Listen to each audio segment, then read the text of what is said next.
Regione Piemonte, sezione di Torino, Giovanni Clari. Nome e cognome. Clari Giovanni, Anno di nascita. 21-11-38, Reparto in cui si è svolto il servizio militare.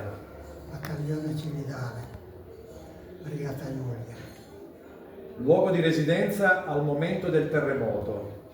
Via De Gasperi 7 Montanaro, Il gruppo P di appartenenza a quel tempo. Montanaro. Cosa ricordi della sera del 6 maggio del 1976?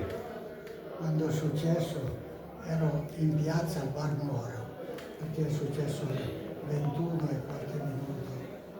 Eravamo lì insieme a Pasotti e hanno dato la notizia: il terremoto in Friuli, il terremoto in Friuli. Qual era il tuo lavoro in quel momento? Lavoratore. Avevi già una famiglia? No, avevo padre e madre, però io sono sempre stato solo. Hanno accolto bene la tua scelta di andare ad aiutare in Friuli, i tuoi genitori? Nel cantiere di quale paese sei andato a lavorare? A Villa Santina, al cantiere numero 5. Con te c'erano dei compaesani o amici? Eravamo in 7 di Montanaro. Che ricordi hai di quei giorni in una zona così tanto devastata? Un ricordo bellissimo perché abbiamo fatto molti amici e ci siamo trovati per diverso tempo.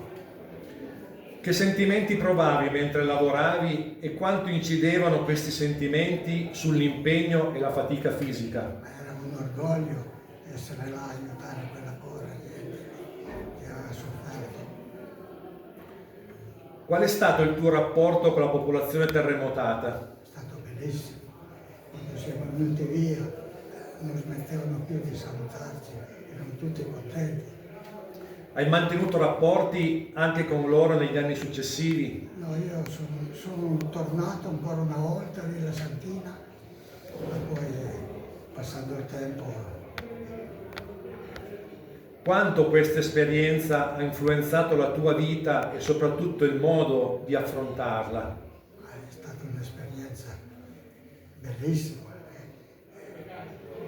Bene, l'ultima domanda. Ritieni che anche oggi ci potrebbe essere una mobilitazione volontaria come quella che misero in campo gli alpini 50 anni fa? Certamente, ci deve sempre essere quella cosa lì, andare a aiutare chi ha bisogno. Va bene. Grazie Giovanni del tuo tempo. Grazie. Ciao. Ciao.